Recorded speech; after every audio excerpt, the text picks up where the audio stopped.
सत्वर पाव ग मला भवानी आई रोडगा वाहिल तुला सत्वर पाव ग मला भवानी आई रोडगा वाहिल तुला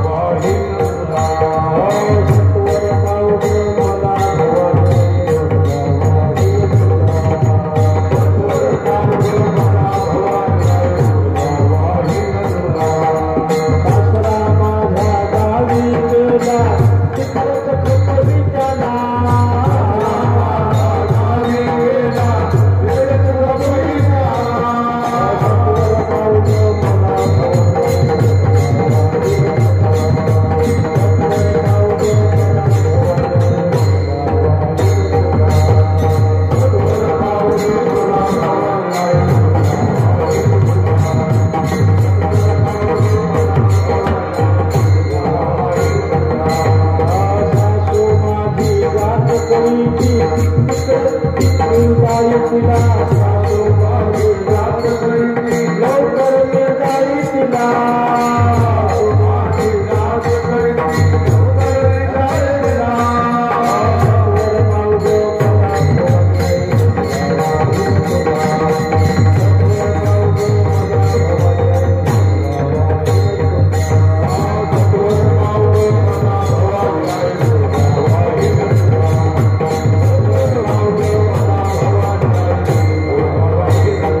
भवानी आई रोडगा वाहिल तुला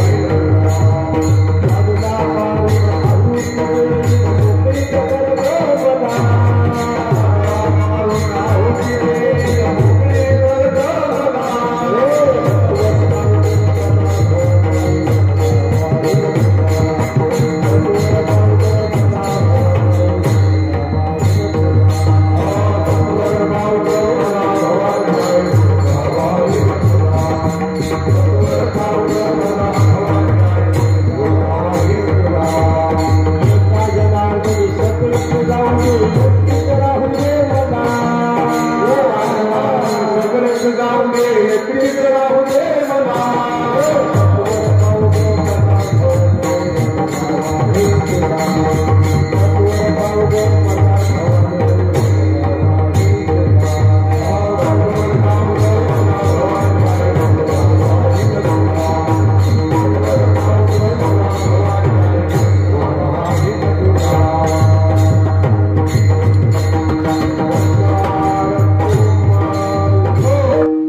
सत्वर पावगे मला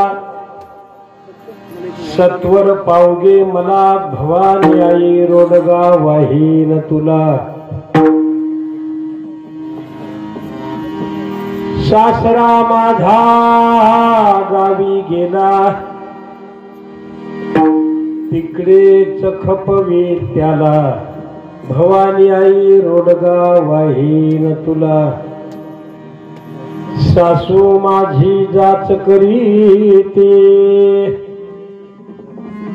लवकर निर्दाळी तिला भवानी आई रोडगा वाहीन तुला जाऊ माझी फडफड बोलते जाऊ माझी फडफड बोलते बोडखीच कर ग तिला भवानी आई रोडगा वाहीन तुला नंदेच पोर किरकिर करीती नंदेचे पोर किरकिर करीते खरूज येऊ दे त्याला भवानी आई रोडगा वाहीन तुला दादूला मारून आहुती देईन मोकळीच कर गे मला भवानी आई रोडगा वाहीन तुला एका जनार्दनी सगळेच जाऊ दे एका जनार्दनी सगळेच जाऊ दे एकटीच राहू दे मला भवानी आई रोडगा वाहीन तुला सत्वर पावगे मला भवानी आई रोडगा वाहीन तुला विठ्ठला विठ्ठला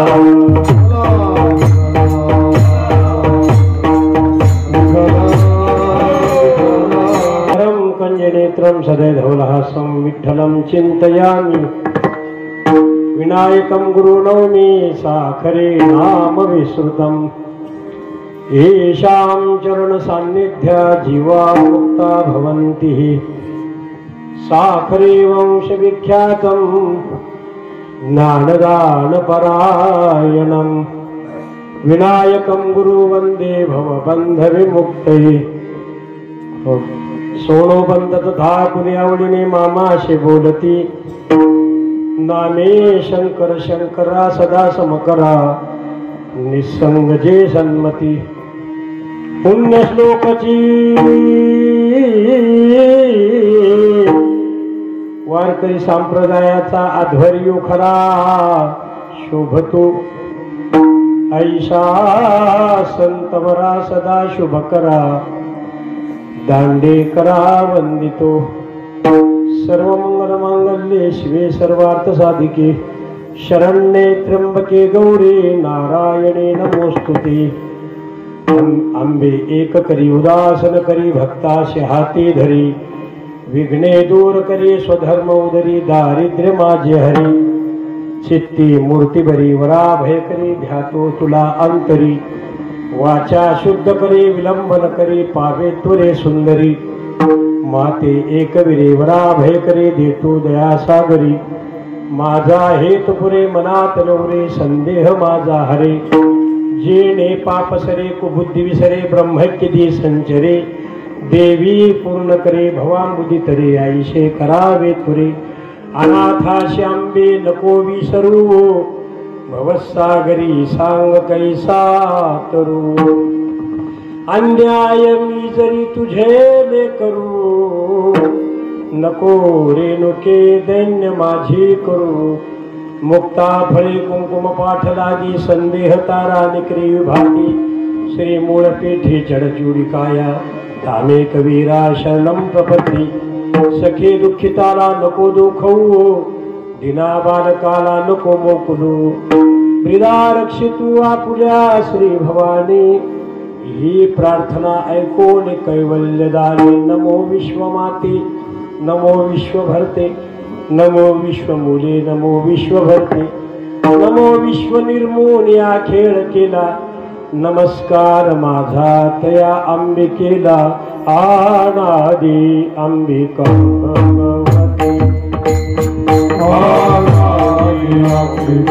भगवती बोध पडली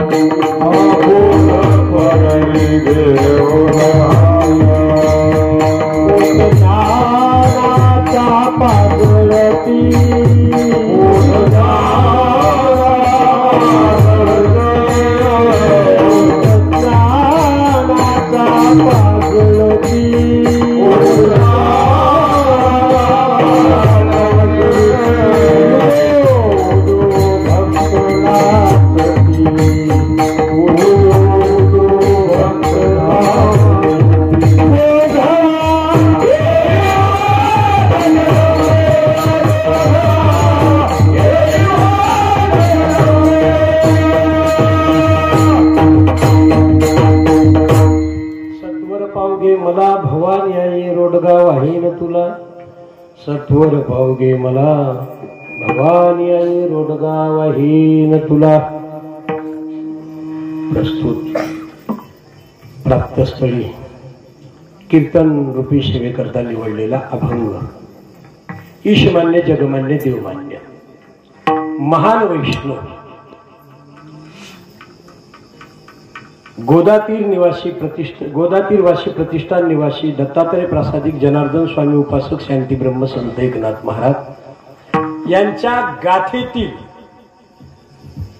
रूपक या प्रकरणामधला हा अभंग असून रोडगा हे रूपक त्या ठिकाणी महाराजांनी नटवलं आणि आई जगदंबेच्या सेवेसाठी समर्पण केलं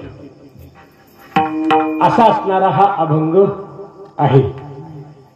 1 मिनिटाचा परिहार की आजचा दिवस खरा धन्य धन्य हे भारतवर्षे धन्य यश परंपरा भारतीय जनधन्य धन्य यश संस्कृती. पवित्र असा असणारा भारत देश त्या पवित्र भारत देशामध्ये हजारो वर्ष तपश्चर्या साधना करून ऋषीमुनींनी जी परंपरा संस्कृती निर्माण केली ती संस्कृती धन्य आणि त्याच संस्कृतीचा आस्वाद घेणारे संपूर्ण भारतातले लोक धन्य. म्हणून नवरात्र महोत्सव हा अमेरिकेमध्ये नाही या भारतीय संस्कृतीमध्ये लक्षात घ्या अतिशय पवित्र म्हणून आजचा दिवस अगदी धन्य आणि त्या धन्यतेच्या दिवशी प्रतिवर्षाप्रमाणे चालत आलेला हा नवरात्र महोत्सव आणि त्या नवरात्र महोत्सवामध्ये ही आजच्या 4थ्या दिवसाची कीर्तनरूपी सेवा माझ्याकडे आलेली आहे. ज्ञानोबराय तुकोबराय जशी बुद्धी देतील तसे अभंगावर आपण प्रकाश टाकण्याचा प्रयत्न करू. त्याच या कार्यक्रमाला उपस्थिती पंचक्रोशीतील प्रतिष्ठित महाराज मंडळी नामवंत एकाहुनी बळीरे गायनाचार्य संगीत विशारद संगीत अलंकार तालमणी मृदंग सम्राट भाविक भक्त कार्यक्रमात संपूर्ण अन्नदान करणारे श्रुतुवर्ग माता भगिनी आजच्या कार्यक्रमाचे यजमान माईक सिस्टीम आणि संपूर्ण या कार्यक्रमाचं संयोजन समिती मंडळ सर्वांना पुनश्च एकदा धन्यवाद देतो आणि अभंगात प्रवेश करतो.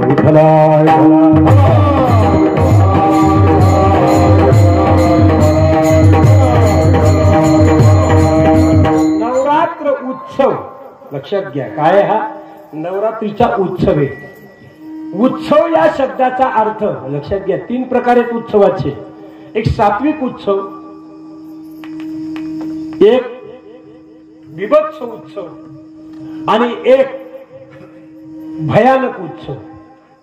सात्विक उत्सवामध्ये भजन कीर्तनाचे कार्यक्रम चालतात आणि या अधिष्ठानासमोर आहे आई भगवती जवळ भजन कीर्तनाचा कार्यक्रम सुंदर आहे आयोजन केलेले. त्याचबरोबर मशाल पेटवणे दिवे लावणे गोंधळ घालणे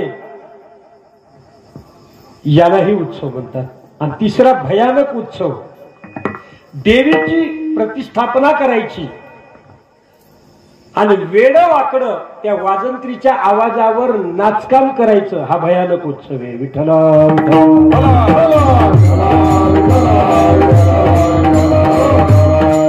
व्याकरणाच्या दृष्टिकोनामधून आपण जर उत्सव या शब्दाचा अर्थ लावला स्पष्टीकरण जर केलं तर उत अधिक सव बरोबर आहे उत्सव असा होतो लक्षात घ्या. मग उत म्हणजे काय? उत म्हणजे आक्रमण आणि सव म्हणजे प्रगट करणे आणि या दोन्ही शब्दामुळं उत्सव अशी संकल्पना निर्माण झालेली आहे. कारण उत हा शब्द उपसर्ग आहे आणि सव हा शब्द क्रियापद आहे. म्हणून परस्पर प्रथम गणाचा हा विचार त्या ठिकाणी सांगितलेला आहे. असा हा उत्सव आहे नवरात्र उत्सव. वस्तुस्थिती लक्षात घ्या. या उत्सवाच्या ठिकाणी एका विशिष्ट कालामध्ये देवीची उपासना, भगवतीची उपासना करायची आणि देवी विसर्जन करायची, परंतु अधिष्ठानाचं विसर्जन नाही. शास्त्राला मान्य नाही. अधिष्ठानाचं विसर्जन नाही. ही देवीची स्थापना जर केली नाही का, किंवा आपण गणेश विसर्जन असंही म्हणू शकतो. लक्षात घ्या, गणपतीची स्थापना केली, विसर्जन करता येतं, पण अधिष्ठानाचं विसर्जन नाहीच, असं तत्वज्ञानानं वर्णन केलेलं आहे. म्हणून ह्या आदिशक्ती भवानी धनेश्वरी माता नाही का, पवित्र या ठिकाणी मंगलमय सप्ताहाचा कार्यक्रम नियोजन केलेला आहे. आणि त्या कार्यक्रमामध्ये नवरात्र महोत्सव हा कार्यक्रम आहे. मग आता नवरात्र, नेमकं नवरात्र म्हणजे काय, मला हे सांगायचंय थोडक्यात. एक लक्षात घ्या, हो, नवरात्राला काय करतात, काही विधी सोहळे नाही का, उत्सव हे अनेक करतात. मग त्याच उत्सवापैकी एक शास्त्राला अनुसरून मान्यता प्राप्त झालेलं कुमारिका पूजन, कुमारिका पूजन करतात बघा नवरात्रामध्ये. पण कुमारिका पूजन कोणाचं करायचं, कुमारी, रोहिणी, बालिका, किशोरी नाही का, यांचं कुमारिकाचे पूजन करायचं, महाराज पूजन करायचं. परंतु एका वर्षाच्या मुलीचं पूजन करता येणार नाही. शास्त्राने त्याला मान्यता दिली नाही, कारण ती मुलगी अज्ञान स्वरूपी, म्हणून तिचं पूजन नाही. मग 2 वर्षापासून 9 वर्षापर्यंत या नवरात्रामध्ये 9 दिवसात त्या कुमारिकेचं पूजन करावं, असं तत्वज्ञानानं विचार मांडलेला आहे. बस. आता ते पूजन करत असताना नाही का, आता बऱ्याच लोकांचे काही नियम आहेत नवरात्रातले. मला एक म्हणायचे की विधियुक्त नियम करणं योग्य आहे नाही का. उपवास करतात नवरात्रामध्ये, उपवास, पण त्याचा लक्षार्थ वेगळा आहे. किलोभर शेंगदाणे खाणे म्हणजे उपवास नाहीच नाही का. त्याचा विचार फार गोड बांधलेला आहे. उप म्हणजे जवळ, वास म्हणजे निरंतर, नेहमी सतत स्मरण करणं, याचं नाव उपवास आहे. वस्तुस्थिती मग कोणी एक भुक्त करा, निर्शनाचा करा, किंवा एक भुक्त करा, चालन. आता आमच्याकडे प्रथा अशी आहे, आपण जर विचार केला तर आपलं गणित आणि त्या परमार्थाचं गणित थोडं जुळत नाही बघा. कसं जुळत नाही का, माणसं काय करतात की मुगाची डाळ पहिल्या दिवशी खाली नवरात्राच्या दिवशी, की मग शेवटपर्यंत मुगाची डाळ खातात. पुन्हा आता सुशिक्षित मंडळ जे हे पायात चप्पल घालत नाही, काय 9 दिवस पायात चप्पल घालत नाही, आणि दसऱ्याच्या दिवशी जी सापडली ती घेऊन जातात. काही कोण सांगितलं, विचार तुम्हाला सांगतो, शास्त्राच्या अनुमती याला नाही. आणि असं कुठंच शास्त्रात माझ्या तरी वाचण्यात आलं नाही. लक्षात घ्या, पण करणं योग्य आहे. एक भुक्त निर्शन हे योग्य आहे, लक्षात घ्या. मग नवरात्रामध्ये जे काही नियमावली लावून दिलेली, पण नवरात्र म्हणजेच काय, मला थोडा विचार सांगायचा आहे. नवरात्र कशाला म्हणलेले महाराज, नवरात्र आणि दसरा या गोष्टीची अपेक्षा असती माणसाला नाही का. माणसाच्या जीवनामध्ये दसरा येणं ही अपेक्षा असते. दसरा यावा वाटतो की नाही माणसाच्या जीवनात नाही का. दसरा जर ज्याला पाहायचा, ऐका, ज्याला दसरा पाहायचा त्यानं अगोदर नवरात्राचा अनुभव घ्या. विठ्ठल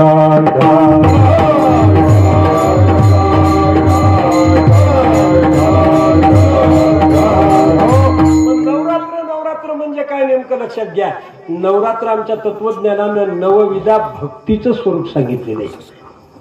श्रवणम, कीर्तनम, विष्णू स्मरणम, पादसेवनम, अर्चनम, वंदनम, दास्य साख्यात्म निवेदनम. महाराज हे नवविधा भक्ती सांगितलेली आहे, लक्षात घ्या. आणि दसरा म्हणजे काय, ज्ञान प्राप्त करणे. भक्ती प्राप्त झाल्यानंतर नंतर मग काय मिळत असतं, ज्ञानच मिळतं महाराज, लक्षात घ्या. दसरा म्हणजे ज्ञान आणि नवरात्र म्हणजे नवविधा भक्ती. मला वाटते एका ठिकाणी लिहिलेले नाही का, नवरात्र करोनी नवरात्रा असं काहीतरी आहे. नवविध भक्तीच्या करोनी नवरात्र, नवविध भक्तीच्या करोनी नवरात्रा, करोनी पोटी मागे न ज्ञान पुत्रा नाही का. धरोनी सद्भावांतरीच्या मित्रा, दंब सासरा सांडीन कुपत्रा, असं गोड वर्णन केलेलं आहे त्या ठिकाणी. विचार करा. मग असं हे नवरात्र आहे. मग भक्ती भक्ती भक्ती आपण म्हणतो. मग नेमकं भक्ती म्हणजे काय, त्या भक्तीचं स्वरूप मी थोडक्यात सांगणार आहे तुम्हाला. लक्षात घ्या. कशाला भक्ती म्हणायची हो. आता नवरात्र म्हणजे नवविधा भक्ती आहे, नाही का. मग आता भक्ती श्रवणम कीर्तनम विष्णू स्मरणम पादसेवनम अर्चनम वंदनम दास्य साख्यात्म निवेदनम, महाराज ही भक्तीचं स्वरूप आहे. मग भक्ती भक्ती म्हणजे काय, त्या भक्तीवर थोडा प्रकाश टाकतो, कारण मला अभंग पाहायचा आहे. मला वस्तुस्थिती फक्त पार्श्वभूमिका मी तुमच्या समोर मांडतो. मग भक्ती कशाला म्हणायचं नेमकं लक्षात घ्या. देवाशी विभक्त नसणं याचं नाव भक्ती. ज्ञानोबाराने वर्णन केले ज्ञानेश्वरी. ये रवी तिजीना चौथी पहलीला सरती, पळे माझी स्वरूप स्थिती भक्ती नाम. सहज स्वरूप स्थिती त्या नाव भक्ती. ज्ञानोबारायचं म्हणणे. मला मग भक्ती कशी करावं आम्ही, लक्षात घ्या. अहो भक्ती एका जणाने विचारलं म्हणजे भक्ती करायची, मग आम्हाला संसार सोडावा लागेल. संसार सोडायची गरज नाही भक्ती करत असताना. लक्षात घ्या. मी नेहमी उदाहरण सांगत असतो. नदीमध्ये नावेत आपण बसत असतो. लक्षात घ्या. नदीत काय असती, नाव असती. नाव पाण्यात न्यायची नाही असं नाही, पण नावेत पाणी येऊ द्यायचं नाही. पाण्यात नाव न्यायची नाही असं नाही, पण नावेत पाणी येऊ द्यायचं नाही. याच नाव आद्य गुरु शंकराचार्याने वर्णन केले. मोक्ष कारण सामग्र्या भक्तिरे वदरी यशी स्वस्वरूपानुसंधानम भक्ती नित्य विधीयते. आचार्यांनी मोक्षाला भक्ती म्हणलेले, ज्ञानोबारायांनी सहज स्वरूप स्थितीला भक्ती म्हणलेले. हे थोडे शब्द जड वाटतील तुम्हाला, परंतु संत एकनाथ महाराजांचं भागवत जर उघडलं तर एकनाथ महाराजांनी कशाला भक्ती म्हणलेली लक्षात घ्या. अहर्निशी माझी कथा, अहर्निशी माझी वार्ता, अहर्निशी माते ध्याता भक्ती नामची तत्वता. नाथ महाराजांनी जे अखंड भजन चालतं त्याला भक्ती म्हणलं. आणि तुकाराम महाराजांना विचारलं, महाराज तुम्ही कशाला भक्ती म्हणता. महाराजांनी सांगितलं संकल्पावी माया संसार.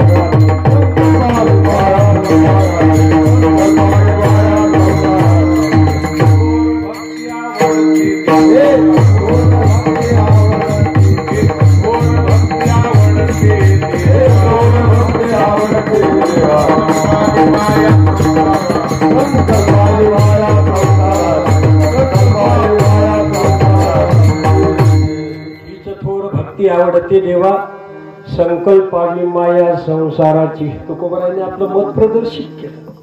अजून काही भक्तीचे प्रकार नारद भक्ती सूत्रामध्ये भरपूर वर्णन. मला जास्त भक्तीवर चिंतन करायचं नाही, सहज पार्श्वभूमिका मांडलेली मी तुमच्या. कशाला भक्ती म्हणले महाराज विचार करा. पूजा विश्वानुराग इति पाराशर्या. पूजेच्या माध्यमामधून भक्ती ही पाराशरांनी सांगितली. कथा दिश्वती गर्गहा. गर्गाचार्यांनी कथेच्या माध्यमामधून भक्ती सांगितली. शांडिल्यांनी भक्तीचे 5 प्रकार सांगितले. सदाचार, अभिगमन, उपादान, योग आणि ईजा. हे भक्तीचे प्रकार आहेत. पुन्हा अजून 6 भक्तीचे प्रकार सांगितले. गुणरहित, कामनारहित, प्रतिक्षण वर्धमान, नाही का, हे भक्तीचे प्रकार आहेत. अनुभव रूपम किंवा अविच्छिन्न हे भक्तीचेच प्रकार आहेत. चला पुन्हा 8 अष्टोत्तर भक्ती सांगितली.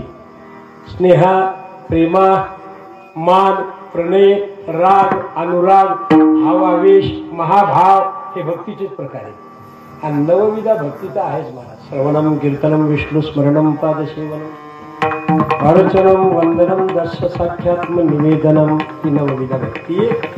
अजूनही भक्तीचे काही प्रकार आहेत, पण मला वेळेचं बंधन आहे. वस्तुस्थिती लक्षात घ्या. अनन्य ममता नावाची भक्ती आहे, एक अविच्छिन्न तन्मयता नावाची भक्ती आहे, आणि एक आनंद रूपता नावाची भक्ती आहे. मी तिन्ही पेक्षा एक भक्ती सांगतो फक्त. अनन्य ममता भक्ती म्हणजे काय ऐका. रामायणात फार गोड प्रसंगी राम रावणाचं युद्ध ज्यावेळेस झालं सुरू होतं त्यावेळेस रामाच्या सैन्याने अनेक त्या ठिकाणी रावणाचं सैन्य पराजित केलं आणि सैन्य पराजित केल्याच्या नंतर एक गृहस्थ त्या रावणाच्या अंकित असणारा सैनिक त्यांनी सांगितलं अरे बाबा आता उद्या राम लंकेत चालून येणार आणि आमच्या लंकेचा विध्वंस करणार. मग याच्यासाठी आता आपले संपूर्ण योद्धे संपले नाही का. योद्धे संपून गेले सगळे आपले. तरी एक जण उठला आणि त्याने सांगितलं हो बाबा असं कसं म्हणता योद्धे संपले. म्हणजे कोण आहे योद्धा कोण आहे. म्हणजे कुंभकर्ण. म्हणजे कुंभकर्ण आहे पण कुठे झोपला. सर्वांना माहिती कुंभकर्ण झोपला. त्याला जाग करण्याचे प्रयोग सुरू केले. वाजंत्री वाजवायला सुरुवात केली. कानात रामायणात विस्तार आहे त्याचा. आणि कुंभकर्ण जागा झाला. कुंभकर्णाने सांगितलं की कशा करता जागा केलं मला. सांगितलं युद्ध करण्याकरता. कुणाचं युद्ध आहे. राम रावणाचं युद्ध. आणि राम मर्यादा पुरुषोत्तम एक बाणी एक पत्नी एक वचनी असणारा राम आणि त्या रामाबरोबर युद्ध कुणाचं म्हणजे रावणाचं. कशा करता. मग इति गुह्यार्थ सांगितला आणि सांगितलं की रावणानं त्या रामाची एक पतिव्रता स्त्री सीता नावाची हरण केली. आमच्या कुंभकर्णाला सुद्धा आवडलं नाही महाराज. कुंभकर्णाने सांगितलं अरे सीता नावाची स्त्री हरण केली. वाईट झालं. म्हणजे कुंभकर्ण असून सुद्धा ती वृत्ती होती लक्षात घ्या.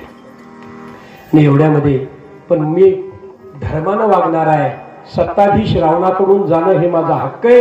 रणांगणात आला. युद्ध करायला सुरुवात केली आणि त्या युद्धामध्ये मी कशा करता सांगायलो लक्षात घ्या.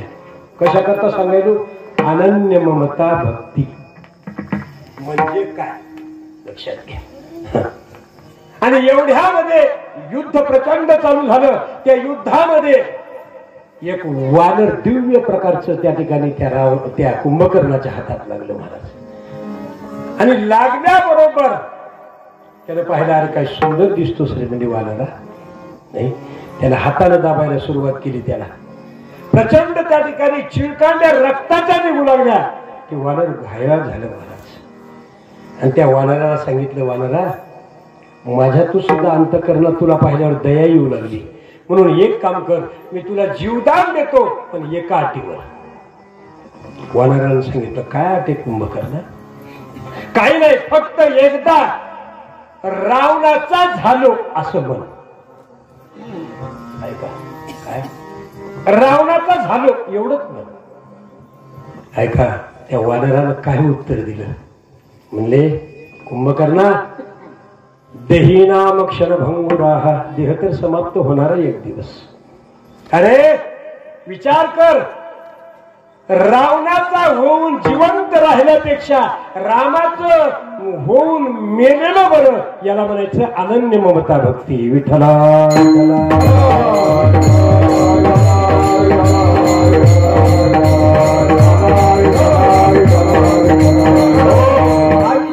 तन्मयता भक्ती ही पण भक्तीचे महाराज. चला पुढे. आता याच्याबद्दल मी चिंतन करणार नाही. अविच्छिन्न तन म्हणजे तत् आणि मया हा म्हणजे स्वरूप प्राप्त होणे. त्याचे स्वरूप प्राप्त होणं ही अविच्छिन्न नावाची भक्ती आहे. तन्मयता नावाची भक्ती आहे. आनंद रूपता. चला ही भक्तीचा प्रकार आहे. म्हणून महाराजांनी वर्णन केलं काही हरकत नाही. ती भक्ती नवविधा भक्तीचं काय आहे नवरात्र.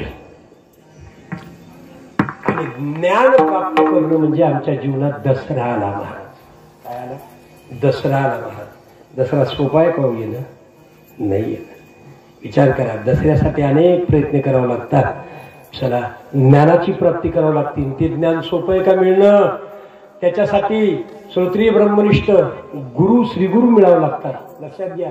आणि मिळाल्यानंतर ज्ञान प्राप्त करत असताना आपल्या अंतःकरणात ब्रह्मभाव निर्माण झाला पाहिजे नाही का. ब्रह्मभाव. आणि तो ब्रह्मभाव कशाने निर्माण होतो पर नामचिंतनानं. म्हणून ज्ञानोबारायाने फार गोड वर्णन केलं. एक श्लोक फार गोड. तेषां सततयुक्तानां भजतां प्रीतिपूर्वकं गीतेत सांगितले की नाही, तेषां सततयुक्तानां भजतां प्रीतिपूर्वकम. इथं प्रीतिपूर्वकम या शब्दाला अंडरलाईन करा, लक्षात घ्या. दधामि बुद्धी नाही का, योगंतम येन मामो प्रयंतते. दधामि बुद्धी योगंतम नाही का, विचार करा. प्रीतिपूर्वकम, भजन करणाऱ्याची कमी नाही हो. काय येर बहुत जोडीती किरीटी, दयाचे भजने भोगासाठी नाही का, भजन करणाराची कमी नाही. पण जिव्हाळ्यानं प्रेमानं भजन करणं हे महत्वाचं आहे परमार्थामध्ये, लक्षात घ्या. म्हणून तसं जर भजन असलं ना तर भगवान स्वतः ज्ञान देतात, असं ज्ञानोबारांनी एक ओवी लिहिली. विठ्ठला विठ्ठला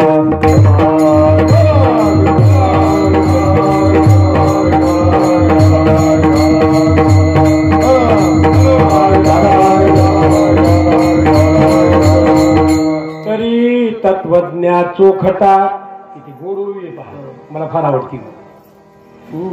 हो, दिवी काय पोतासाठी शुभता, मग मीची होणे काय, दिवटा पुढा पुढा चाली.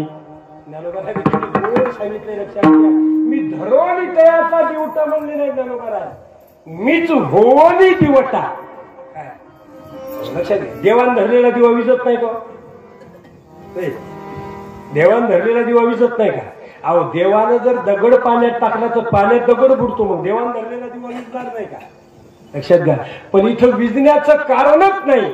ज्ञानोबा हे म्हणले, मी स्वतः काय झालो, हो नी दिवटा पुढा पुढा चाली. असे ते श्री गुरु काय करतात, ज्ञान प्राप्त करतात. लक्षात घ्या, ज्ञानाची प्राप्ती करतात. अहो, मग ते श्री गुरु कोण, लक्षात घ्या.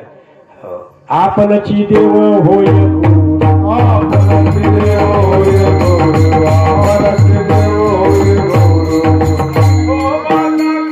प्रेम भाव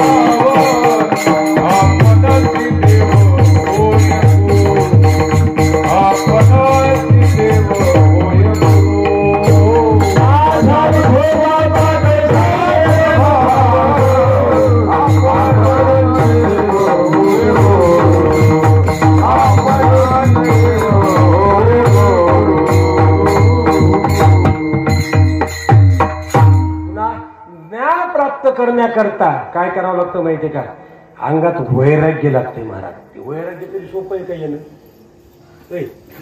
कारण विरक्ती वाचवणी काही ज्ञानाची तगणीची नाही महाराज. वैराग्य तरी सोपं. आपल्या जीवनात वैराग्य का वैताग्य,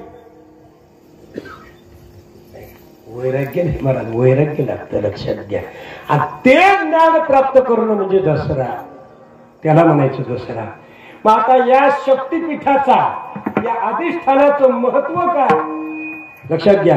जे आता नवरात्र महोत्सवामध्ये हे अधिष्ठाने, पूजा पाठ विधी सोहळे उत्सव हे ज्या निमित्तानं चालतात, मग त्या अधिष्ठानाचं वैशिष्ट्य काय त्याच्याबद्दल थोडं चिंतन करू. विठ्ठला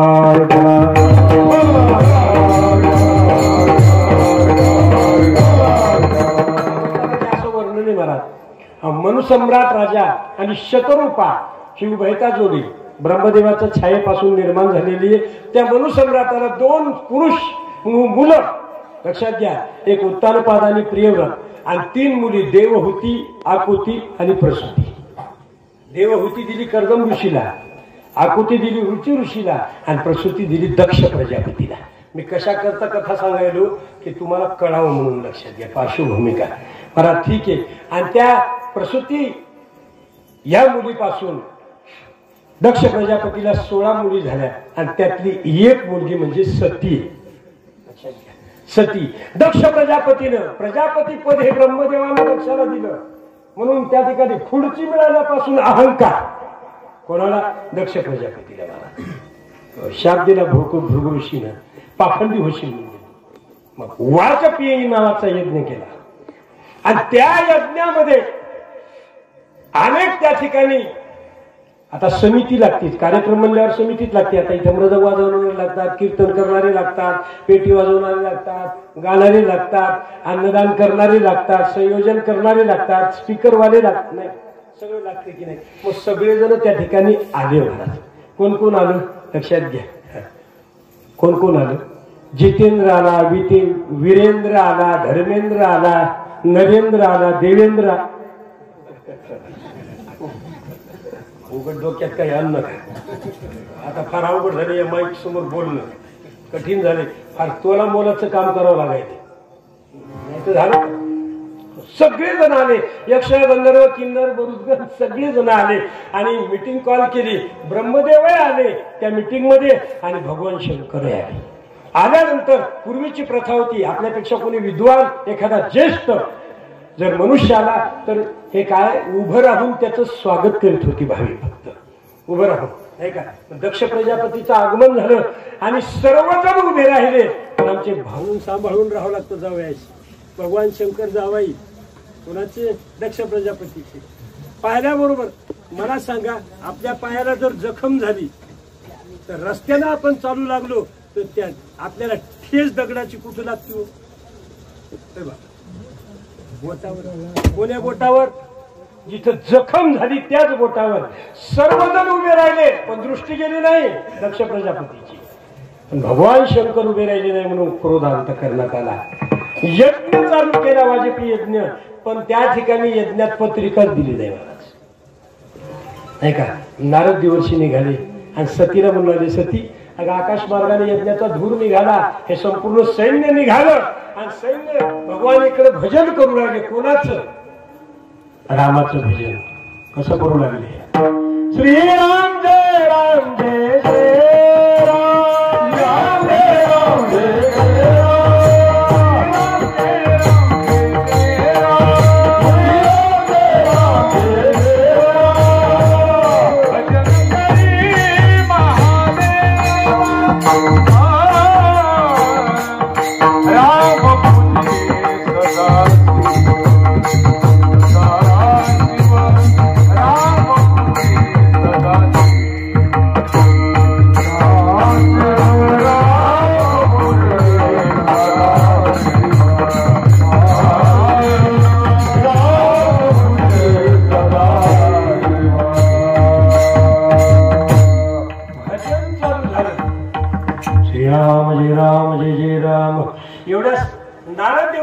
सती चाल म्हणले यज्ञाला, तुला आमंत्रण पत्रिका. भगवंताने सांगितलं आमंत्रण पत्रिका नाही सती, तुझी त्या दक्ष प्रजापतीच्या यज्ञामध्ये अपमान होण्याची शक्यता आहे. पण सतीला माहेरी जाण्याची इच्छा झाली. सतीने सांगितलं, कोण्या बापाच्या घरी कोणत्या मुलीला आमंत्रणाची आवश्यकता आहे? काय गरज आहे? आमच्या माता भगिनीला वडिलाच्या घरी जाण्याकरता आमंत्रणाची गरज काय? सतीने सांगितलं नाही. आमंत्रणा करता निघाली. नाही का. आमच्या वारकऱ्याला सुद्धा माहेराचा काय येईल निरोप. त्या ठिकाणी आनंद वाटतो. माहेर महत्त्वाचा आहे. त्या ठिकाणी सती निघाली. काही सैन्य घेतलं नंदी बरोबर. भूते वेताळनाच ती हर्षयुक्त उमापती. त्या ठिकाणी सैन्य घेतलं आणि दक्ष प्रजापतीच्या यज्ञामध्ये प्रवेश केला. एवढ्यात प्रसूती आई आणि काही बहिणी त्या सतीजवळ गेल्या. एवढ्यात दक्षानं पाहिलं अहंकारानं सांगितलं, सती आमंत्रण नसताना यज्ञात का आलीस? कुणी बोलावलं तुला आनंद या यज्ञामध्ये? सतीने सांगितलं, बाबा यज्ञात आमंत्रण द्यायची काय गरज? तेथे नप्पाच्या हरिता जावी मला यज्ञात बोलवायची काय करायची? सांगितलं. एवढ्यात आई दुःख करू लागली, प्रसूती आई. आणि दक्ष प्रजापती अहंकारी त्या ठिकाणी अतिशय क्रोधयुक्त बोलू लागला. सती अगं काय तुझा नवरा स्मशानात राहतो, सर्पाच्या माळा अंगावर घालतो, विभूती अंगाला लावतो, व्याघ्रांबर नेसतो. सतीला वाटलं या देहानपतीची निंदा योग्य नाही म्हणून सतीनं उत्तर दिशेला त्या ठिकाणी पद्मासन घातलं. ज्वाला शरीर पेटून घेतलं महाराज पूर्ण. आणि ती सती जळाली. पेटून घेतलं शरीर. एकच हाहाकार उठला. पूर्ण सैन्य गेलं भवानी शंकराकडं. मग शंकरानं जटा आपटल्या. पुष्कळ कथा आहे, सांगायची नाही मला विस्तारानं. आणि एकच निघाला. वीरभद्राची प्राप्ती झाली, यज्ञाची त्या ठिकाणी विध्वंस करून टाकला. एवढ्यामध्ये मला एक सांगायचं आता, एवढी कथा भागवतामध्ये, पण पुढची कथा देवी भागवतात आहे. मला हे सांगायचं आता, लक्षात घ्या. आणि ते पेटलेलं शरीर सतीचं भवानी शंकराला ते सतीचा मृत्यूचा शोक अनावर झाला. आणि भवानी शंकर त्या ठिकाणी दक्ष प्रजापतीच्या यज्ञात आले. ते शरीर जळकं घेतलं, अंगावर घेतलं भवानी शंकरानं. आणि रस्त्यानं त्रिभुवनात संचार करत करत सैरावैरा पडू लागले. जाता जाता त्या शरीराचे भाग, जळक्या शरीराचे भाग या पृथ्वीवर पडले. लक्षात घ्या, काही पृथ्वीवर भाग पडले, नाही अवयव पडले, डोळे पडले. जे अवयव पडले त्या मृत्यू लोकात शक्तीपीठ तयार. देवी या नवरात्रामध्ये, नवरात्रातील अष्टमीच्या दिनी येणे तव घडते, आई येणे तव घडते. उदो उदो उदो उदो ग जगदंबे माती, उदो उदो उदो उदो ग जगदंबे माती. नवरात्रात अष्टमीच्या दिवशी देवी प्रगट झाली. लक्षात घ्या, ते शक्तीपीठ. एक एक शक्तीपीठ त्या ठिकाणी, काही 51 आहेत, काही 108 आहेत, काही 307 असं वर्णन केलेले. चला बरं. आणि त्या शक्तीपीठाची पूजा करायची, पण नाथ महाराजानं इथं कशी करायची ऐका. बुद्धिरूपी स्त्री, एक बुद्धिरूपी स्त्रीचा हा आदिशक्तीला संवाद आहे. जी आपल्या अंतकरणातली भावना व्यक्त करणारी ती सुद्धा स्त्रीची म्हणजे बुद्धी. आणि जी प्रार्थना जिच्यासाठी केली ती स्त्री म्हणजे भवानी माता आहे. आणि त्या भवानी मातेला सांगू लागली, कोण ही बुद्धिरूपी स्त्री, काय सांगू लागली, हे जगदंबे, हे माय भवानी, नमो देवे महादेवे शिवाय सतत नमः, नमः प्रकृती भद्राय नियता प्रणता स्मताम. हे जगदंबे आदिशक्ती, माझ्या नवसाला तू पावशील का, पावशील का माझ्या नवसाला. आणि जर नवसाला माझ्या पावशील तू सत्वर, लक्षात घ्या की देवी मी त्याचा मोबदला तुला काय देईल. अशी बुद्धिरूपी स्त्री त्या आदिशक्तीला संवाद करू लागली.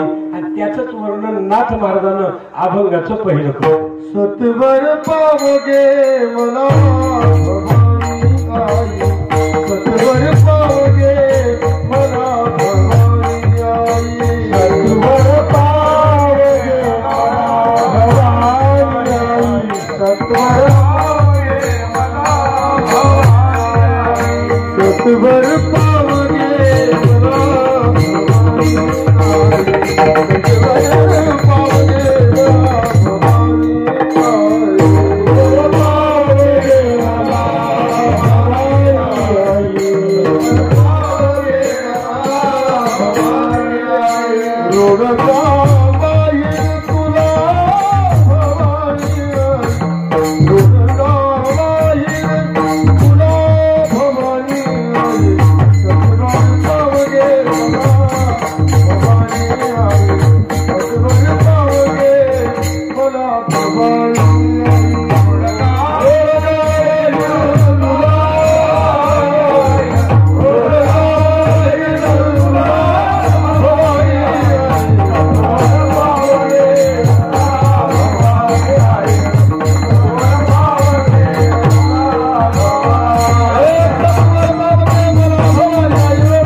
त्या देवीशी संवाद करू लागली महाराज. काय म्हणू लागली की हे जगदंबे आदिशक्ती माय भवानी, माझं हे संपूर्ण दुःख हरण करण्याकरता सत्वर पावगे मला मला लवकरात लवकर तू प्रसन्न होय. कशा करता प्रसन्न, आणि त्याचा मोबदला मी तुला काय देईल. भवानी आई रोडगा वहीन तुला, रोडगा वाहीन म्हणजे तुला कशा करता हो. कारण दुःख झालेलं आहे जीवाच्या ठिकाणी. कोणतं दुःख, फार विष्णुदास कवीने फार गोड वर्णन केलं. भवगते पिडलो भारी मजला दुःख रे शोषणा, अजूनही आंबे करुणा माझी पारी अथवा मारी धरिले चरण मी सोडिना, कृपाची द्यावा तुझे परत निघीन मुखनी तुझ विनजकी कोणाचे वत पद प्रार्थावी अंबिके भर पूर्णाची करुणा वाणी भारी मदला दुःख हे शोषणा, अजूनही आंबे तुझला माझी करुणा खाईन. मला ती आंबाबाई कोणती हो. तू विटेवर सखळी बाई ओ करी कृपा, माझे मन लागू तुझे पायी ओ करी कृपा, आवळे सुंदरी ओ करी कृपा, निज भक्त अशी असणारी ती देवी. कोणी मारा ती देवी माहिती का. एका जनार्दनी आंबा उभी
जगदंबा आहे महाराज ती.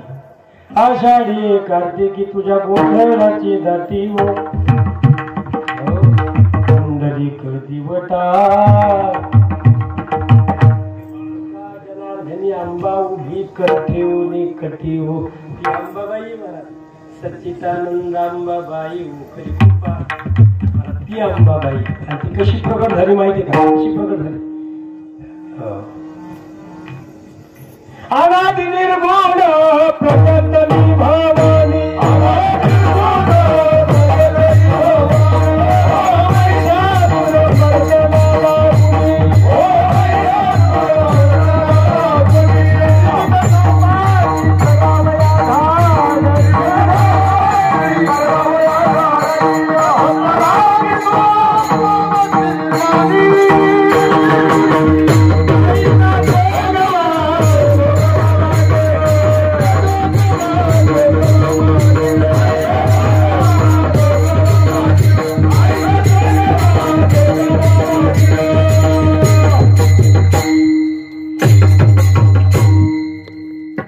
अशी जगदंबा काय प्रगट झाली महाराज. निर्गुण स्वरूपात अनादि निर्गुण प्रगटली भवानी.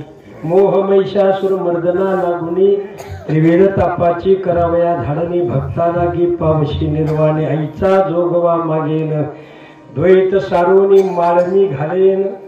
नाही का हाती बोधाचा झेंडा मी घेईन. भेद रहित वारीशी जाईन. असा तो जोगवा मागितला. लक्षात घ्या अशी ती भवानी नाही का. मग त्या भवानी आईला काय सांगितलं त्या बुद्धिरूपी स्त्रीनं. ए जगदंबे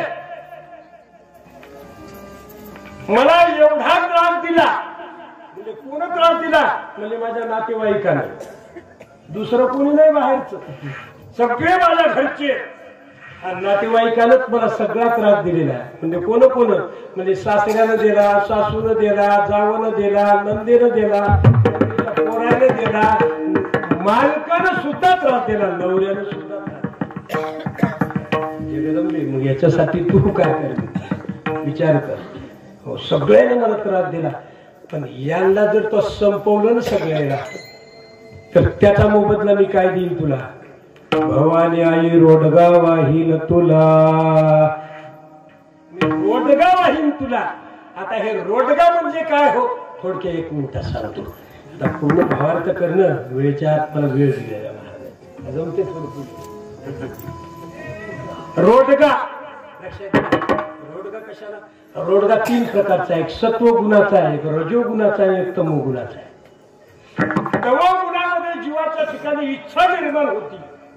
रजो गुणाच्या ठिकाणी जीवाच्या ठिकाणी सुख निर्माण होतं आणि सत्व गुणाच्या ठिकाणी समाधान निर्माण होतं. असा रोडगा आहे. सत्व गुणाचा आहे, रजो गुणाचा आहे, तमो गुणाचा आहे. आणि रोडगा या शब्दाचा अर्थ काय माहिती का. हो देहभाव समर्पण करणे. देहभाव समर्पण करणं हे रोडगा आहे. आणि ते मोबदला द्यायचा त्या बुद्धिरूपी स्त्रीने दिलाय. कोणाला. अधिक शक्ती अंबाबाई महाराज. ते रोडगा वाहिनी म्हणजे देह समर्पिजे देवा. देह कशाला म्हणजे नाही काहीच न घ्यावा. महाराज विचार करा. देह समर्पिजे देवा. हा देह जो ते कसा मिळालेला आहे. आता एवढं चिंतन थोडं एक सहज सांगतो लक्षात घ्या. देहच कशाला म्हणलेले महाराज. कशाला म्हणलेले देह हे रोडगा. देह कशाला म्हणलेले देह. ऐका तत्वाला तत्व मिळून जो आकार तयार झाला त्याला देह म्हणलेले. तत्वा तत्वे मिळविले तया नाम देह ठेविले. तत्वाला तत्व मिळून जे आकार निर्माण झाला ना त्याला देह म्हणलेले. आणि हे तत्व कोणते. हे पंचमहाभूताचे तत्व आहे. 5 पृथ्वी तेज आप वायू आकाश हे 5 मग पंचमहाभूत आहेत ना. आणि हे एकेका करून 5 तत्व मिळालेले. मग हे तयार झाला. तुम्हाला एक बिल्डिंग बांधायची मोठी इमारत बांधायची. मग इमारतीसाठी काय काय लागतं साधन. अनेक साधनं करून इमारत नाही. प्रचंड लक्षात घ्या. वाळू लागते, सिमेंट लागतं, मिस्त्री लागतो, घडवणारा लागतो, चालणारा लागतो, बांधणारा लागतो नाही का, पैसे देणारा लागतो, सगळेच लागतात. मग तसं या देह तयार करण्याकरता पंचमहाभूतापासून हे 5 तत्व घेतलेले. मग पृथ्वीपासून कठीण भाग तयार झाले त्या देहातले. कोणते भाग तयार झाले. अस्थि, मांस, त्वचा, नाडी हे भाग तयार झाले. हो पृथ्वीपासून. आप तत्वापासून द्रवरूप पदार्थ म्हणजे जलतत्वापासून या शरीरातले पातळ पदार्थ तयार झालेले. रक्त, लाळ, घाम, मूत्र हे तयार झालेले.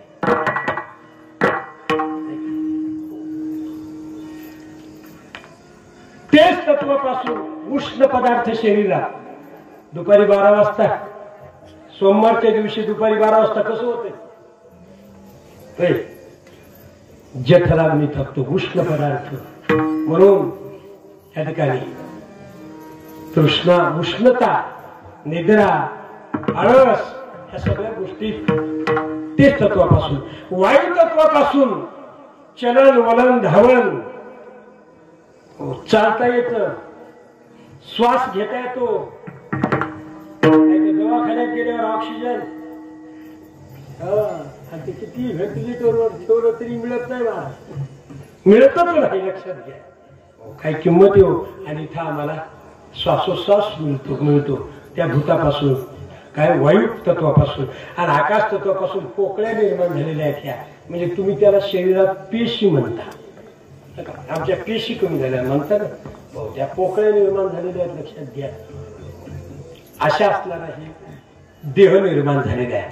तो पंचमहाभूतापासून स्थूल देह, सूक्ष्म देह, कारण देह, महाकारण देह, हे सगळे देह काय करायचे, समर्पण करायचे. हेच रोड आहे, दुसरा कोणता नाही. नाही शेवटी हा प्राण सुद्धा देवाला अर्पण करायचा. तुका म्हणे प्राण करा देवाशी अर्पण.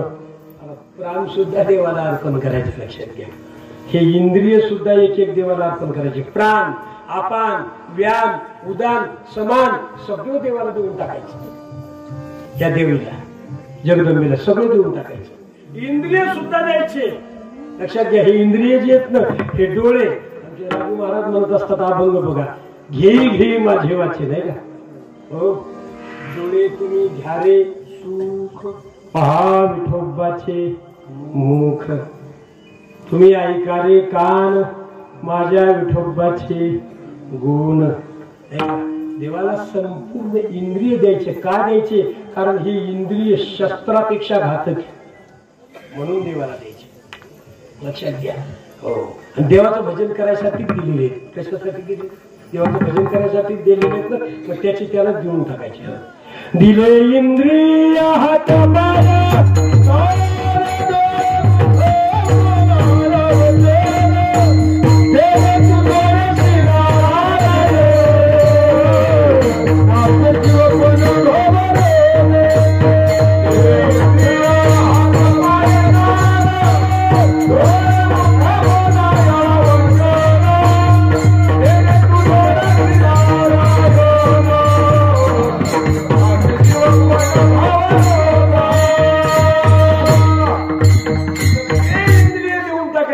देवाला.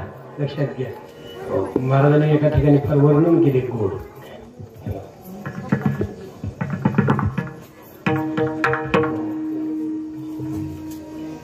दिले इंद्रिय हातपाय कान डोळे मुख बोलाया वचन, हे सगळे इंद्रिय देवाला द्या.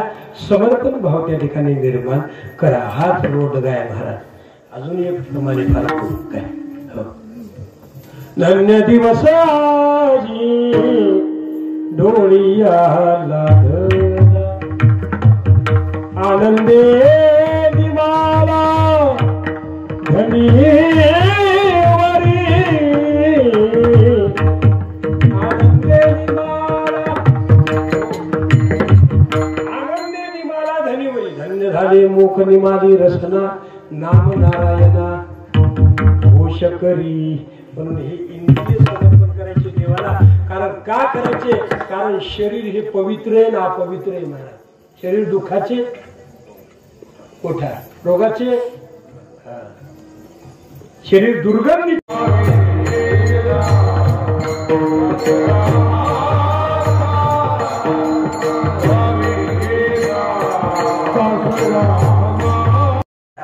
भवानी मा तू आता ते समाप्त केलं ना, त्याचा मोबदला काय देईल मी तुला. भवानी आई रोडगा वाहिनी तुला. रोडगा वाही देह समर्पण करी. बुद्धीने विचारलं, जे जगदंबेने विचारलं, बरं सासरा ठीक आहे, अजून कोणी आहे का? म्हणजे एक आहे ना महत्वाची घरातली. म्हणजे कोण? सासूबाई. नाही का? कोण? सासू. ती काय करती?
सासू माझी जाच करी ती म्हणजे त्रास देती. काय करते मग लवकर निर्धारी तिला भवानी आली रोडगा वाहीन तुला. सासू इतकी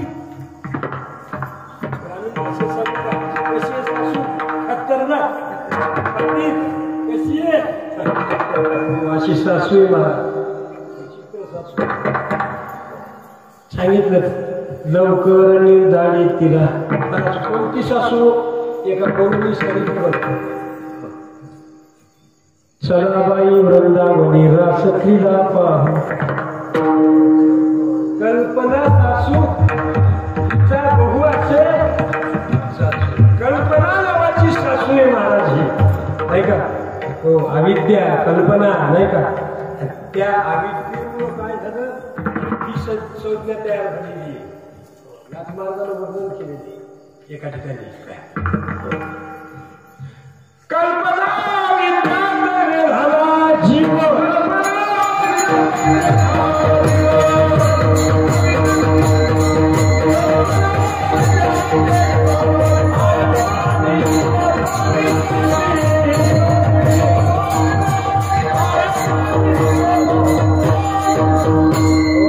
कल्पना विद्या येणे झाला जीव मायोपाधी शिव बोली जेती. कल्पना अविद्या अज्ञान माया हे शब्द एकार्थीच सगळे. कल्पना बर वस्तू वाईट आहे का कल्पना वाईट? काय वाईट? फोर व्हीलर गाडी पाहिजे बरं सांग. तू जर फोर व्हीलर गाडी दुकानात घ्यायला निघालास हो तर काय घेणार नाहीस? येशील ना. लॉकडाऊन संपल्यावर घ्यायची. स्वस्त झाले पण 106 रुपये का काय टाकले मला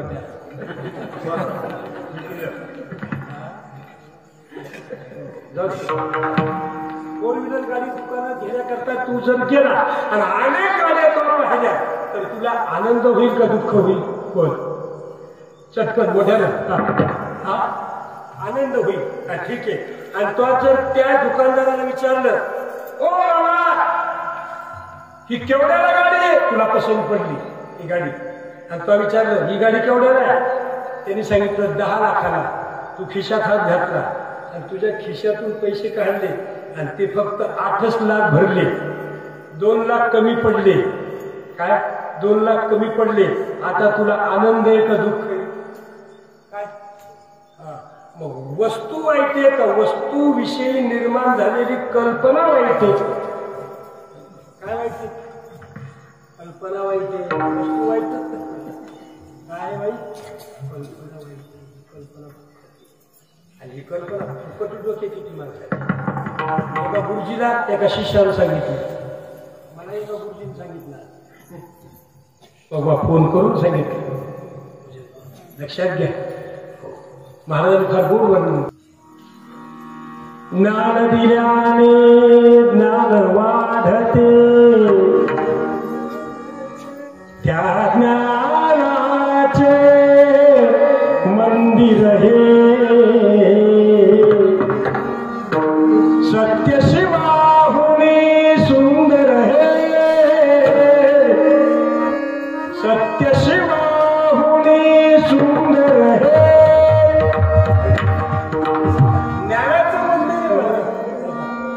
त्या गुरुजीने एक व्यथा निर्माण केली माझ्या. म्हणजे महाराज आमच्या माथा या गावी तुमच्या जिल्हा परिषदचे शिक्षक मुख्य अध्यापक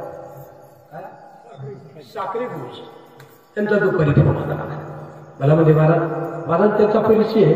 त्याने नमस्कार घातला म्हणजे तुमचं कीर्तनी पण मला थांबता येणार नाही कारण उद्या तपासणी म्हणजे शाळेची आणि ते आज इथे आले होते तुमच्या गावातली व्यवस्थापन करण्याकरता. पण ते म्हणजे इतकी अडचण चालली व्यवस्थापनात काय करावं. आणि त्या दिगंबर महाराजांनी सदाशिव महाराजांनी सगळे गावकऱ्यांनी त्या ठिकाणी आमच्या सगळ्यांनी मिळून या देवीचं मोठं मंदिर बांधलं. खंडोबाचं मंदिर बांधलं. शंकराचं मंदिर बांधलं. पण ते मंदिर राहिलं आता बांधायचं. ज्ञानाचं मंदिर नाही बांधायचं नाही का. मला वाटतं की आज पुढची पिढी या ज्ञान मंदिरानं सुखी होणारे लक्षात घ्या. मी नेहमी सांगतो की एक वेळेस परमार्थ दुसरा कोणता आहे, या लेकरांना योग्य संस्कार दिलं. परमार्थाचा प्रपोगंडा नेमका कोणता आहे, या योग्य संस्कार या लेकरांना मिळाले पाहिजे. आणि ते संस्कार कुठे मिळतात, त्या ज्ञानविद्या मंदिरात मिळतात. म्हणून तिथं अडचण नको यायला. मग काय करायचं, त्याच्यासाठी गावकऱ्यांचं सहमत आणि त्या कर्मचाऱ्यांचं सहमत. शासनाच्या तशा मला वाटते सुविधा आहेत, आता भरपूर सुविधा आहेत. लक्षात घ्या, 80% काहीतरी मला वाटते शासन त्याला अनुदान देतं आणि 20% गावकऱ्याला खर्च करावा लागतो. मग असं 80% आणि 20% मिळून 100% ते अनुदान त्या कार्याला लागतं. म्हणून मला एक म्हणायचंय की सप्ताहात तुम्ही देणगी देता. आणि एक विनंती करतो तुम्हाला आज की या महात्म्या लोकांना सहकार्य करा की त्याही कामाला तुमचा शिहाचा वाटा लागावा. अशी एक जगदंबेजवळ आज करतो. पुढच्या वर्षी कीर्तन जर माझं तुम्ही ठेवलं योगायोगानं, तर मी अगोदर त्या शाळेत जाईल आणि मग मंदिरात येईल. आवश्यकता आहे, लक्षात घ्या. एखाद्या आपला छोटा कार्यक्रम करतो, पण तितकी भरपाई तिथं करू, कारण समोरच्या पिढ्या त्या ठिकाणी घडणार आहेत. म्हणून सहकार्य सगळ्यांनी करा. असं आदिशक्तीला विनंती करा, तू सागर करुणेचा देवा, तुझं लक्ष दुःख सांगावे, तुझं वाचवून इतरा केदिल मुख पसरून काय मागावे. देवी जवळच मागा, काय मागायचं ती इच्छा पूर्ण करणारी. लक्षात घ्या. म्हणून अशी असणारी, चला विषय संपला, ही कल्पना संस्कृती जाच करणारी आहे. कशी जाच करणारी म्हणजे त्रास देणारी कल्पना, नाही का. म्हणून बहुत इच्छा असे जाचू, म्हणून काय कर, लवकर निर्धारी तिला.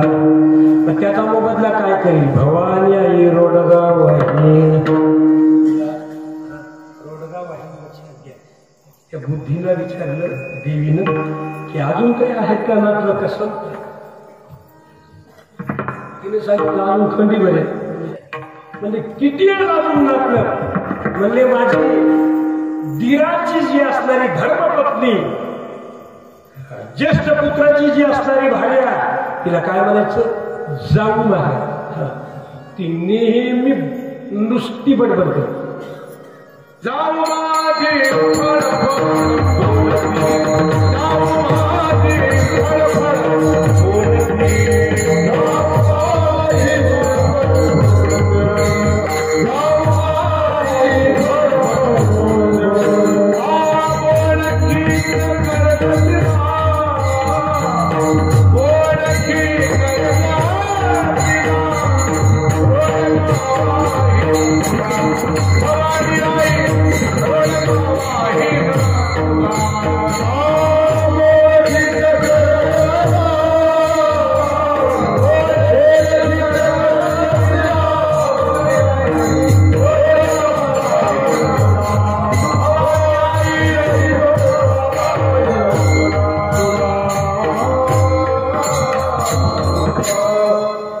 माझी फडफड करीती, सारखी बडबडच करते. बडबड करणं चांगलं पाहिजे, बडबड करणं चांगलं. फक्त 9 ते 10 येतात बाहेर, 4 ते 5 पुन्हा कोणाशी संबंध नाही.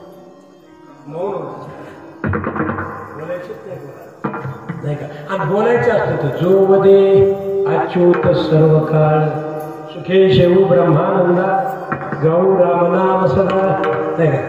क्या गौ कोई सुनने वाला, देखे तो सब जग ही भुला.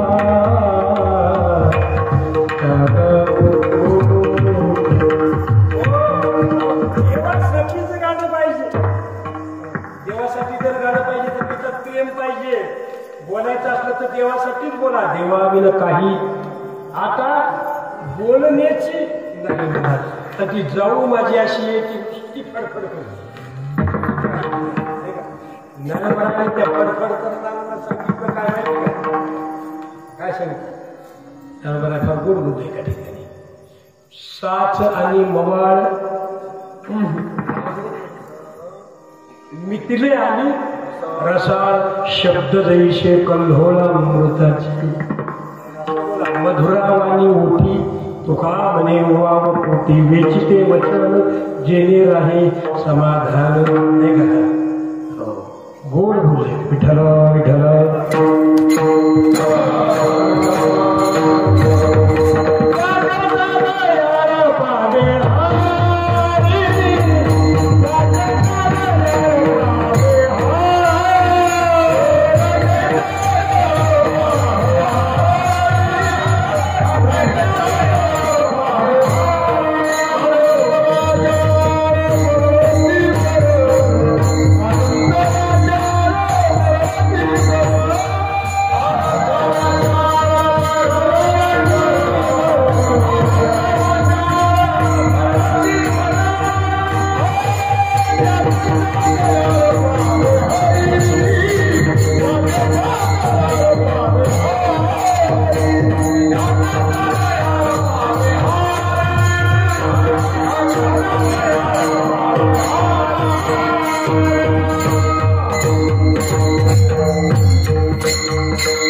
चांगलं बोला हरी बोला देता हरी बोला घेता नाही का सर्व कार्य करता हरी बोला जनी हरी बोला विजनी एका जनार्दनी हरी बोला दुसरं काही बोलू नका देवाने काही जाऊ माझी फडफड करीती मग काय करतीला बोलकीच कर तिला भवानी आई रोडगा वाहीन तुला गोडची या शब्दात अर्थ काय शांत करते बडबड करणाऱ्याला काय कर शांत गोडकी या शब्दाचा अर्थ काय शांत करणे लक्षात घ्या ठीक आहे म्हणजे जाऊ झाली सासरा झाला सासू झाला जा घरी 10 वाजले बंदी आता देवीने सांगितलं बुद्धिरूपी स्त्रीला ती बंदी नाही अजून एक राहिली कोण माझ्या पतीची बहीण तिचं नाव ननंदे आणि त्या नंदेचे पोर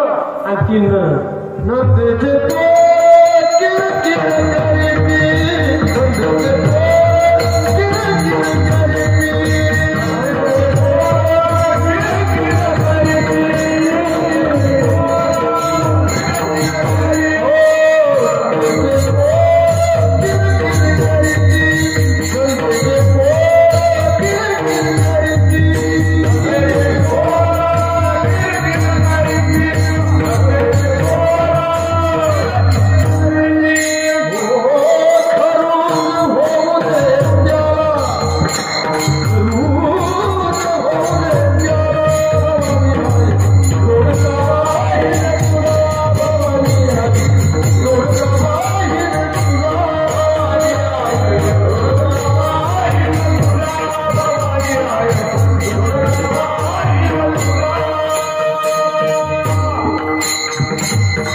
नंदेचे पोर किरकिर करीते खरोज भोगले त्याला भवानी आई रोडगा वाहीन तुला आता ती नंद कोण ऐका एक विकार आहे नंद म्हणजे कोण आहे वासना नावाची अरे इतकी ओढाळे काही नाही बोल नंद काही नाही तुला इतकी ओढाळे ओढाळ मला वाटते नांदूर आहे ना तिला गाय म्हणते कोणाला वासना ओढाळ नाही का नंदीला वासना ओढाळ म्हणजे कोणती ओढाळ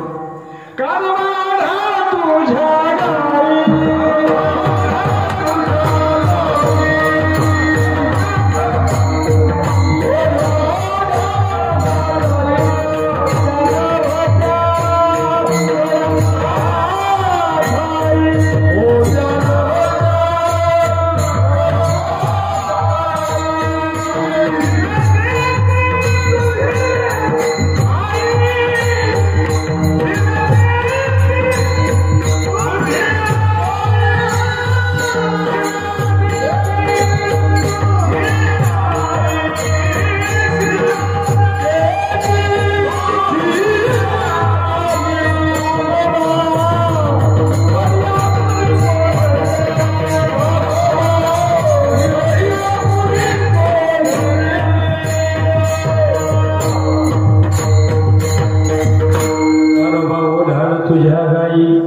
ही अशी नंदी वासना नावाची. वासना म्हणजे काय हो? वासनेचे प्रकार आहेत. एक शुभ वासना, अशुभ वासना. अनात्म पदार्थाशी तीव्र इच्छा करणं ही वासनाची. पदार्थाची जी इच्छा होती ना, ती तीव्र इच्छा होती, तिला वासना म्हणा. आणि ती वासना इतकी विचित्र बघा.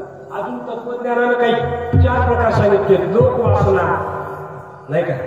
हो, लोकवासना, शास्त्रवासना, देहवासना नाही का? त्या वासनेचे प्रकार सांगितले. तिचे 2 पोर आहेत म्हणजे त्या नंदेची. कोणते कोणते? एक काम नावाचं पोरग आहे आणि एक क्रोध नावाचं पोरग. एक कोणे? काम नावाचं पोरग आणि क्रोध नावाचं पोरग. या काम नावाच्या पोरानं तर मोठ्या मोठ्याची फजिती केली. कोणाची फजिती केली बघा? धडक मारली शंकरला.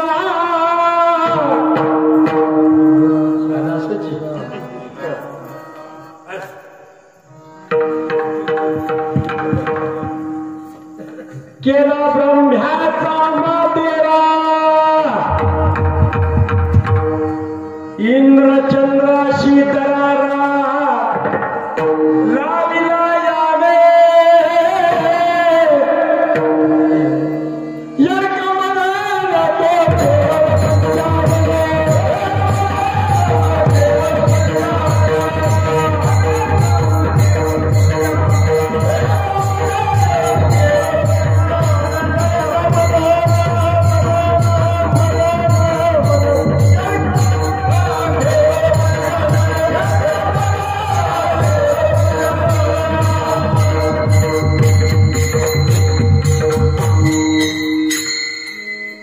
एखाद्या जागात यायची दिली.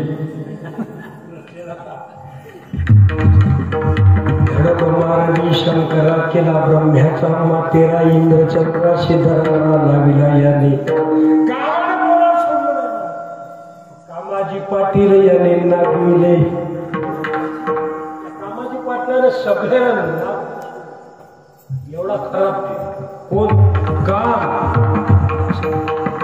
जे कामोपदला तेथ क्रोधू आधीचा क्रोधू असे ठेवला संमोहनाने. कामाला की क्रोध आलाच लक्षात घ्या. कामानं का सोडलं का? त्या मोठ्यांना त्या ठिकाणी कामाची कोतवा याने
अनेकांची फजिती केली महाराज या कामानं. लक्षात घ्या. हो, जमदग्नी एक दुर्वास आहे. महान महान ऋषी महाराज आधी नाही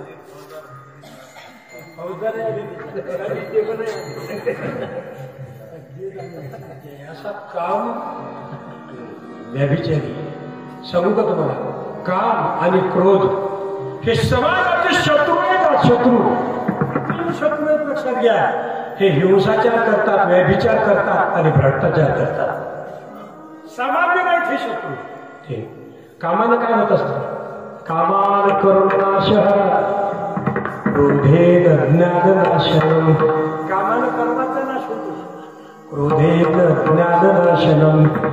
लोभेन भक्तिनाशः. तस्मात् यतत्रयं त्यजेत.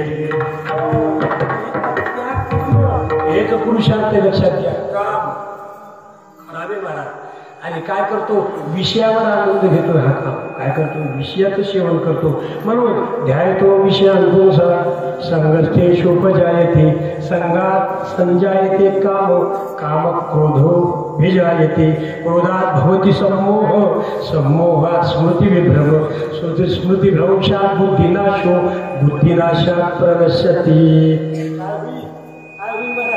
हा विषयाची सगळं याच्या खालच्या टिपण्या फार गोडलेल्या बरोबर आहे जरी विषय हृदयी स्मरती तरी निसंग आहे आपजे संगती तैशी प्रगटे मूर्ती अभिलाषाची जेथ काम उपजला तेथ क्रोधू आधी चाल क्रोधू असे ठेविला संमोह जाणे काय होईल विषयाचा संग जर घडला तर काय विषयाची संग घडलं संग घडल्यानंतर काम घडल्यानंतर क्रोध घडल्यानंतर सम्मोह सम्मोहानंतर स्मृतिविभ्रम म्हणजे स्मृतिभ्रंश आणि स्मृतिभ्रंशात बुद्धिनाश आणि बुद्धिनाशात प्रणश्यती बुद्धिनाशात प्रणश्यती हे शेवटचं जरी टोक असलं तरी घायतो विषयांतून संगस्तेषु उपजायते हे सुरुवाती इथून महाराज म्हणून हे विषय शेवट करणारा हे कामाचा विषय स्त्री आणि क्रोधाचा विषय पैसा आहे या जगात मुद्दल पैसा पैसा विषय लक्षात घ्या क्रोधाचा आणि क्रोधानं क्रोध कोणाला क्रोध दुर्वास आताच महाराज वर्णन केले दुर्वास सनकादिक नारद नाही का सर्वांना या क्रोधाने आता ही तर कथा सांगितली नाही दुर्वासानं कांबरीश राजाची खूप मोठी फजिती केली महाराज व्रतच करू दिलं नाही कृत्या निर्माण केली तपश्चर्याच्या बळाने परमार्थ करावा का काही त्रास द्यावा लोकांना परमार्थ करणाऱ्या माणसांना लोकांना त्रास द्यावा का देवाचं भजन करा विचार करा कामात क्रोध हो विचार येते म्हणून हे विषय तरी कसे आहेत महाराज विचार करा अतिशय कठीण आहेत विषय म्हणून क्रोध आणि काम समाप्त करायचं नंदेचे पोर किरकिर करीते खरूज होऊ दे त्याला कोणती खरूज कोणती आहे मनाचा निग्रह कारण 10 प्रकारच्या वस्तू चमचम आहेत आणि मनाचा निग्रह होणं कठीण आहे पटका बांधणं सोपं आहे कीर्तनात मनाचा निग्रह करणं कठीण आहे म्हणून बरोबर मेघो मानिनी मदनो मरुता मधो मरकटो मश्चो मकारा दश चंचला 10 प्रकारच्या वस्तू चंचल चंचली महाराज मन एवं मनुष्यानं कारण बंध मोक्ष मन करारे प्रसन्न सर्व सिद्धीचे कारण मोक्षात्वा बंधन सुख समाधान इच्छा ते मनाचा निग्रह तुकाराम महाराज देवाच्या मंदिरात गेले होते एक दिवस आणि तुकोबरा म्हणजे काय करू पांडुरंगा माझ्या मनाचा निग्रह होत नाही न होय निग्रह देहाशी दंडवद नवजे भूकथा न सहावली माझा निग्रहच होत नाही पण निग्रह होण्याचा प्रयत्न तरी केला का आपण तुकाराम महाराजांपेक्षा हिंमतवान कधी प्रयत्न केला का मनाचा निग्रह होण्याचा एकांतात जाऊन देवाचं भजन केलं का कधीच नाही मनाचा निग्रह होण्याचं काहीतरी कार्य केलं काच नाही एखाद्याला मनाचा निग्रह सुद्धा केला नाही एखाद्याला सांगितलं लक्षात घ्या की म्हणजे तुम्ही आमचा पोरगा म्हणजे परीक्षेत 3दा नापास झाला परीक्षेत 3दा नापास झाला दुसरा म्हणजे आमचा पोरगा एकदा परीक्षेत नापास झाला नाही त्याने सांगितलं एकदा नापास झाला नाही म्हणजे कोण्या वर्गातील म्हणजे शाळेतच गेला नाही शाळेत गेला नाही म्हणजे नापास होईल मनाचा निग्रह करायचा पत्ता नाही निग्रह करायचा निग्रह होईल का म्हणून सांगितलं मनोनिग्रह ही खरूज येऊ दे त्याचा निग्रह होईल खरूज होऊ दे त्याला मग काय करेल म्हणजे काय करेल रोडगावा हिंदुला त्याच्याकडे म्हणजे आता म्हणजे कोणी राहिले का म्हणजे एक मुख्य राहिला कोण राहिला मुख्य ते पुढच्याकडे असेल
विकल्प नावाचा नवरा अविवेकी.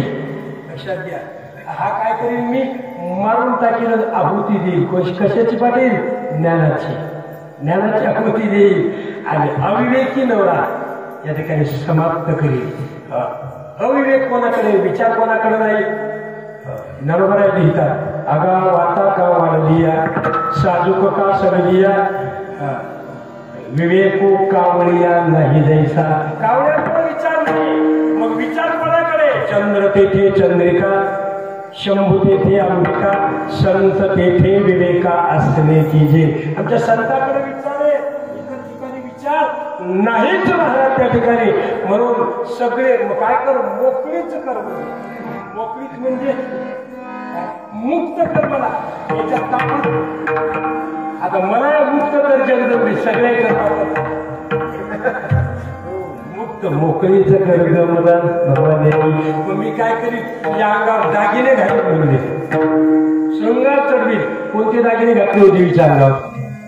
लक्ष कोटी छंद किरण सुप्रचंड विलपती, आंबचंद्र वदन बिंब दीप्ती माझे लोपती, सिंह शिखर आचरण वासी मूळ नायिका, धर्म अर्थ काम मोक्ष कल्प वृक्ष रेणुका, आकरणार वर्ण नेत्र श्रवण युग कुंडले, ढोलताकी पुष्पहार भार भारतातले, हस्तगंधी बाजूगंधी कंकणादी मुद्रिका, धर्म अर्थ काम मोक्ष कल्प वृक्ष रेणुका, इंद्रनील कोमराभ कातहीन वेदना, काय गोड गोड माल चंद्रहार वेदना, कैंजनादी भूषविल्या लोकव्याधी पादुका, धर्म अर्थ काम मोक्ष कल्प वृक्ष रेणुका, इंद्रचंद्र विष्णु ब्रह्म नारदादी योगिनी, आदि अंत कामहीन आदि शक्ती भगवती, प्रचंड चंड पूर्ण खंड विखंडकारी अंबिका, धर्म अर्थ काम मोक्ष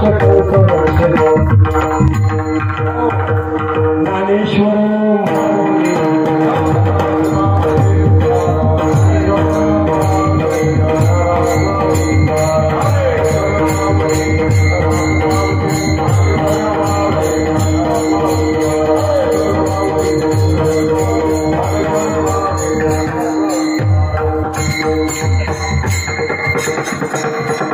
जीव तसा ब्रह्मस्वरूपच आहे, पण जीवाच्या ठिकाणी ह्या उपाया लागल्यामुळं, जीवाच्या ठिकाणी हे विकार त्या ठिकाणी नटले, म्हणून ते समाप्त करण्याकरता जगदंबेला प्रार्थना केली.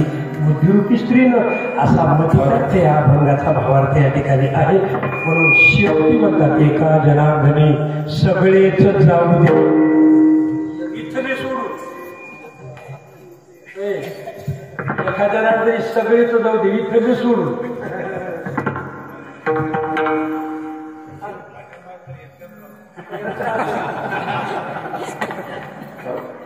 एकटीच राहू दे मला, सगळेच राहू दे म्हणजे काय, ते सगळे समाप्त कर विकार देवा. आणि समाप्त केल्या द्वैत संपू दे थोडक्यात. आणि अद्वैत स्वरूप होऊ दे, एकटी जर राहू दे मला भवानी आई रोडगा वहीन त्या असा मतितार्थ. वेळेचा अभाव आहे, अभंग मोठा आहे, अजूनही भरपूर चिंतन यावर आपल्याला करता येईल नवराच्या कृपेनं, परंतु वेळेची मर्यादा आहे म्हणून वेळ संपली. सज्जनो, विषांतर झालं त्याबद्दल क्षमा असू द्या. बोलण्याच्या ओघात गैरसमज असा होईल नसा